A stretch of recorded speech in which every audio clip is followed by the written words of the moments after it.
Hi hello నమస్తే welcome to our channel DSP news. Like చేయండి, share చేయండి, ముఖ్యంగా సబ్స్క్రైబ్ చేయండి. ప్రతి సమస్యపై మా పోరాటం DSP news. Doctor BR Ambedkar Konaseema జిల్లా కలెక్టర్ కార్యాలయం వద్ద రేషన్ వాహనదారులు భారీ ర్యాలీ నిర్వహించారు. ఈ ర్యాలీకు YSR Congress party, BSP party, CPI party మద్దతు పలికారు. కలెక్టర్ కార్యాలయంలో కలెక్టర్కు వైఎస్ఆర్ కాంగ్రెస్ పార్టీ నాయకులతో కలిసి రేషన్ వాహనదారులు వినతి పత్రం అందజేశారు. కరోనా సమయంలోనూ వరదల్లోనూ మా సేవలు ప్రజలకు ఉపయోగించామని, రాష్ట్ర వ్యాప్తంగా 9,260 వాహనాలు ఆనాటి ప్రభుత్వం ద్వారా మేము లబ్ధి పొందితే నేడు మమ్మల్ని ఈ ప్రభుత్వం రోడ్డుపాలు చేస్తుందని రేషన్ వాహనదారుల జిల్లా అధ్యక్షుడు రామదాసు ఆవేదన చెందారు. మాకు ఎటువంటి నోటీసులు ఇవ్వకుండా మేము పనిచేస్తున్న వాహన డ్రైవర్లకు, హెల్పర్లకు ఎటువంటి ఉద్యోగ భద్రత కల్పించకుండా మా పట్టు కొట్టొద్దని కలెక్టర్ కార్యాలయంలో వినతి పత్రం కలెక్టర్కు అందజేశారు.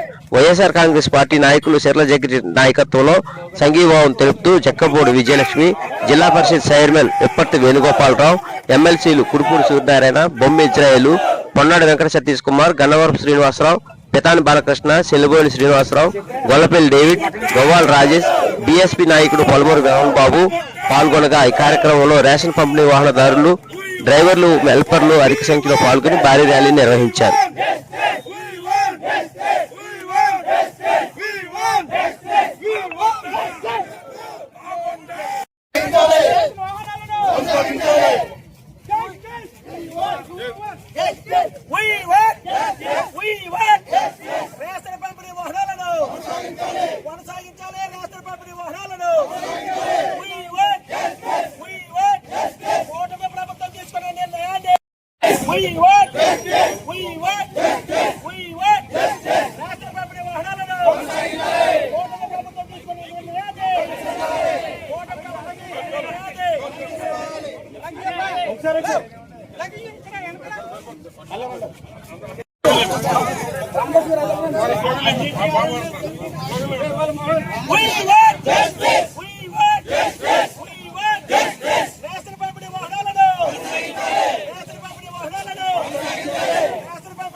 ఎందుకు మద్దతు పలుకుతున్నాం అంటే, జగన్మోహన్ రెడ్డి గారు గతంలో మీ ఇంటికే మీ రేషన్, మీ ఇంటికే మీ పెన్షన్ అనేటువంటి విధానాన్ని ఎన్నికల్లో మాటిచ్చి దాన్ని నిలబెట్టుకుని ఎవరైతే ఎస్సీ, ఎస్టీ, బీసీ, మైనార్టీలో ఉన్నటువంటి వారు, ఇతర కులాల్లో ఉన్న పేదవాళ్ళకి కార్పొరేషన్ ద్వారా మరి కొన్నటువంటి వెహికల్ కొన్ని వారికి ఇచ్చి తద్వారా ప్రజలకి ఇంటికి నిత్యావసర సరుకులు అందే విధంగా మరి జగన్మోహన్ రెడ్డి గారు ఒక చక్కటి కార్యక్రమం మాట ఇచ్చిన విధంగా చేశారు.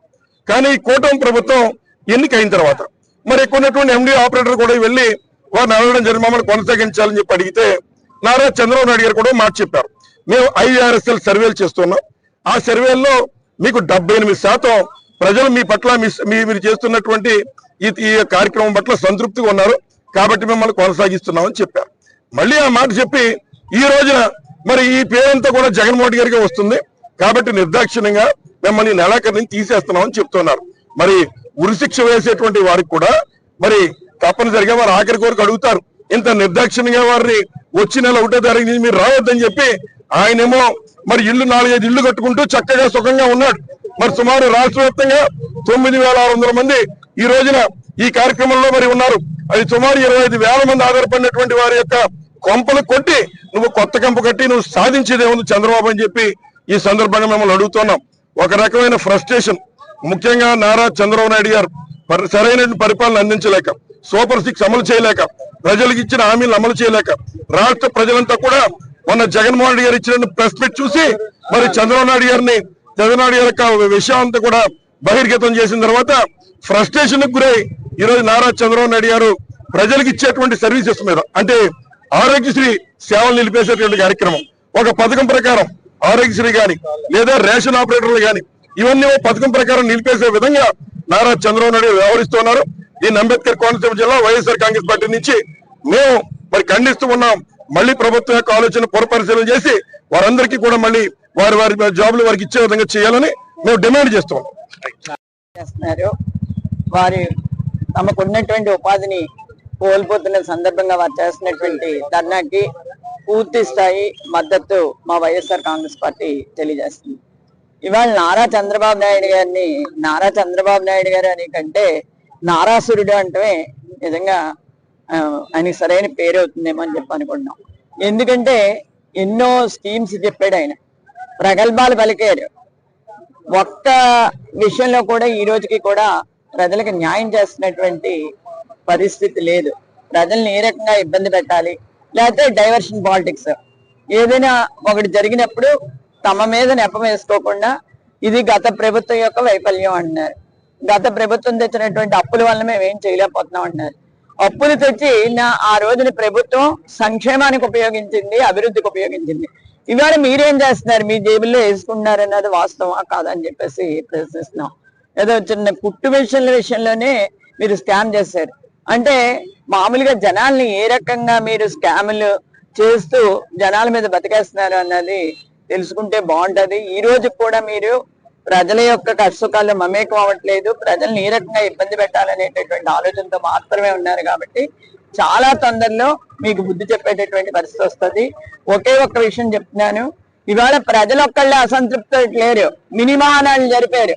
ప్రతి మహానాడులను ఎందుకు వచ్చిన ఎమ్మెల్యే పదరా బాబు, మాకు ఎందుకు నెగ్గాము, ప్రజల్లో తిరగలేక ఇబ్బంది పడుతున్నామని చెప్పేసి ఆ ఎమ్మెల్యేలు చెప్పుకునేటటువంటి పరిస్థితి.